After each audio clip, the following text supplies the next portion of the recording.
بسم الله الرحمن الرحیم. السلام علیکم و رحمت الله و برکاته. خوش آمدید برادرای گرامی به درس نوبتی ما. در مشق پنجم مؤلف میگه که تأمل الامثله الآتیه، با مثال های زیرین اندیشه کن. البیت فی البیت من البیت الى البیت. البیت یعنی خانه معین، فی البیت در خانه، من البیت از خانه، الى البیت به سوی خانه. حرف فی مین الی حرف جر که است، در آخر همین کلمه البیت کسره پیدا شد به سبب همین حرف جر. بخلاف المستشفى، یعنی در پایان ما میبینیم کلمه مستشفى یعنی بیمارخانه. فی المستشفى من المستشفى الى المستشفى، یعنی ببینید که کلمه المستشفى یخل تلفظ شد، یعنی در تلفظ ما تغییرش ندادیم. بخلاف البیت، البیتو گفتیم یکم با ضمه تلفظ کردیم، در مثالهای سه مثال دیگه با کسره تلفظش کردیم. فی البیت من البیت الى البیت. یعنی همین کلمه البیت سه حالت اعرابی را قبول میکنه. حالت رفع میگیم البیتو، در حالت نصب میگیم البیت، در حالت جر میگیم فی البیتی یعنی کسره میتیم. حالت رفع چیه، حالت نصب چیه، حالت جر، همه اینا با در آینده نزدیک بیان میکنم. شاید همین که البیت حالتاش دیگرگون میشه، هم در تلفظ هم در نوشت. ما در نوشت و در تلفظ تغییرات احساس میکنیم، میبینیم و تلفظ میکنیم. اما المستشفى باشه، یعنی کلمه مستشفى کلمه هسته که آخرش با حرف علت تمام شدگیه. در لغت عربی 28 حرف هسته، 25 تا او حرف های سالم هسته، همش سالم هسته به غیر از سه حرفی هسته که حرف های علتش میگن، یعنی حرف های کسلی بیمار که یگان حرکت زیر و زبر نمایان نمیکنه، نه در تلفظ نه در نوشت. برای میگیم المستشفى فی المستشفى من المستشفى الى المستشفى. همینجا کسره هست، نه که کسره در ذهن ما هسته. فی المستشفى گفتیم مثل فی البیت نمایان هم که نباشه، نه که در ذهن ما همین کسره داره، اسمی مجرور حساب میشه. به سبب چی بیان نمیشه؟ و بخاطر که در آخرش الف مقصوره هسته.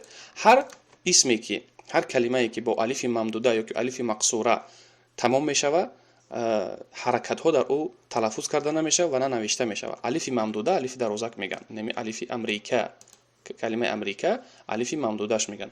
مستشفى الف مقصوره. و این نمود کلمه ها به نهایت در لغت عربی زیاد است، مثل موسی، عیسی، مصطفی. هر کلمه‌ای که در آخر او الف ممدوده یا که الف مقصوره باشه، بدون که در همون حرکت پیدا نمیشه، نه حرکت ضمه، نه حرکت کسره، نه حرکت فتحه. از همین رو میگه که المستشفى فی المستشفى من المستشفى الى المستشفى. اگر جمله بندی کنه میگیم که المستشفى یعنی بیمارخانه، ما در بیمارخانه.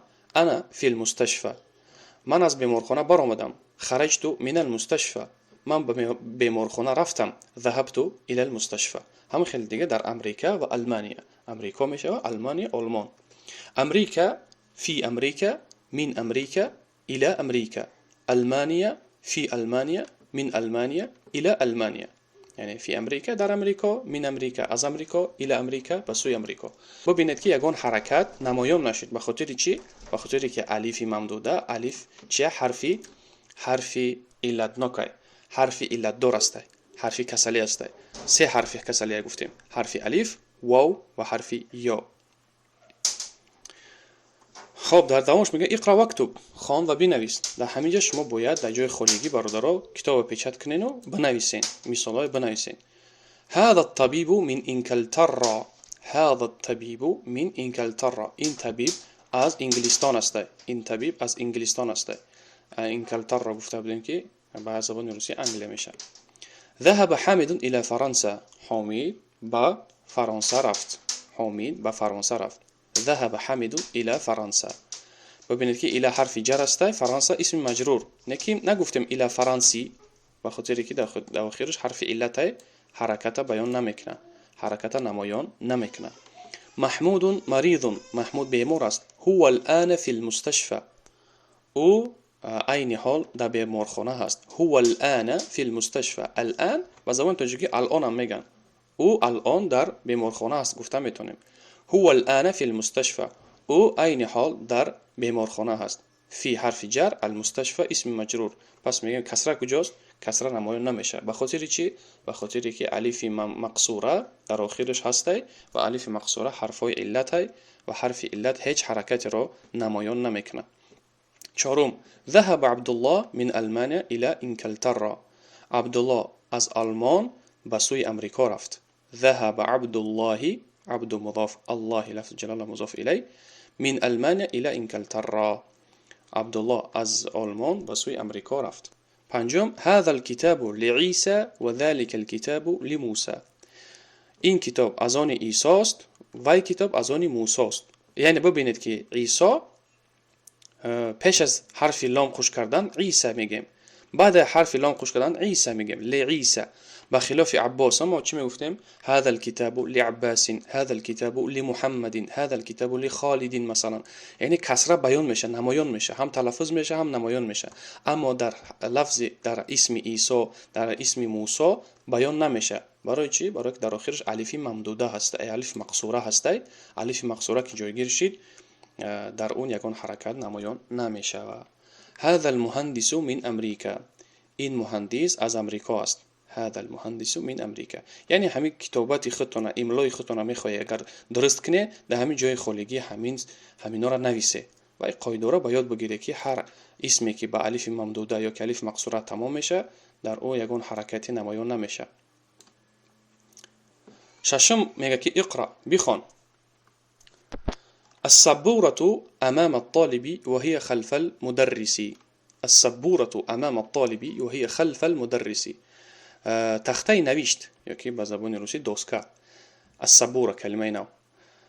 تخته نوشت در نزد دانشجو جایگیر است و او از قفای مدرس است. تخته نوشت در پیش دانشجو جایگیر است و او از قفای مدرس یا که معلم جایگیر است. السبورة أمام الطالب وهي خلف المدرس. دوم یعنی امام اینجا مضافه، الطالب مضاف الیه، خلف مضاف، المدرس مضاف الیه. گفته بودیم که ظرف های مکان امام، خلف، فوق، تحت همش مضاف میشه، مضاف میشه و بعد از کلمه مضاف الیه. دوم عین سیاره المدرس. اینجا در کتاب عین را با الف وصل نوشته خطا های. در اکران ما برای شما نمایان میکنم که الف قطع قد باید نوشته شود عین. الف قطع یعنی حمزه دار، اما خیلی نادرسته نوشتن عین. همین خیلی که از در کتابه ای بگیم خطاگی در چاپ خطا شدگیه. این سیاره المدرس، ماشین مدرس کجاست؟ جواب هی امام المدرسه. او در پیش مدرسه جایگیر است. او در پیش مدرسه جایگیر است. هی گفت جاینشین شخصی زنانه، هی به خاطر که سیارتون اینجا زنانه های، پردمیتی زنانه های. سبورتون اینجوری زنانه های. و ببین برام قاعده هی گفت و هی. أين سيارة المدرس؟ هي أمام المدرسة. أمام مضاف، المدرسة مضاف إليه. سيوم أين بيت الإمام؟ خانه إمام كجاست؟ الإمام إمام مشوا. بيت مضاف، الإمام مضاف إليه. أين بيت الإمام؟ بيت الإمام خلف المسجد. خانه إمام در قفوی مسجد جایگیر است. خانه إمام قفوی مسجد جایگیر است. چهارم أين جلس حامد؟ حامد در کجا نشست؟ جلس نشستن، فعل گذشته. هر کسی که تصریف فعل در زمان گذشته را گوش کردگی نیست در متکلم، من پیوندی او را در زیر نوار در کامنت هم جا میکنم. حتما او را تکرار بکنی بنویسی تا اینکه همین تصریف فعل برایتون باشه. ان شاء الله در آینده نزدیک ما تصریف فعل در متکلم، در مخاطب و در غایب ثبت میکنم، جای میکنم در سامانه ان شاء الله. این جلس حامد؟ حامد در کجا نشست؟ جلس خلف محمود. او در قفای محمود نشست. او از قفای محمود نشست. خلف قفا، خلف مضاف، محمود مضاف الیه. جلس خلف محمود. پنجم ذهب عمار الى المسجد و جلس امام المحراب. عمار به مسجد رفت و در پیش محراب نشست. عمار به مسجد رفت و در پیش محراب نشست. ذهب عمار الى المسجد و جلس امام المحراب. کلمه نو المحراب و توجیه محراب میشه معروف، در پیش امام جایگیر است. یعنی چخرک یک است در دیوال که همراه محراب میگن. امام در اونجا نماز میگذاره. خب الکلمات الجدیده، کلمه های نو: المستشفى بیمارخانه، المانیا آلمان، انگلترا انگلستان، سویسرا سوئیس به زبان روسی شویتزاریا، السکین کارد جمعش سکاکین کاردها، فرانسه فرانسه، امام از پیش، خلفه از قفا. و همین قدر اکتفا میکنیم. برادر عزیز چقدر تکرار بکنید، با تلاش باشه، با اهمیت باشه برای هر یک درس، برای که هر یک درس با دیگر درس رابطه سخت داره. یک درس اگر شما گوش نکردین، دیگر درس ده قاعده های نو میاد، شما دیگه فهمیدش نمیتونید. از همین رو از اول با ترتیب گوش کنید درس را و تلاش بکنید. الله برکتتون تیه و اخلاص کامل با هر یک ما یک و یک نصیب بدارد. والسلام عليكم.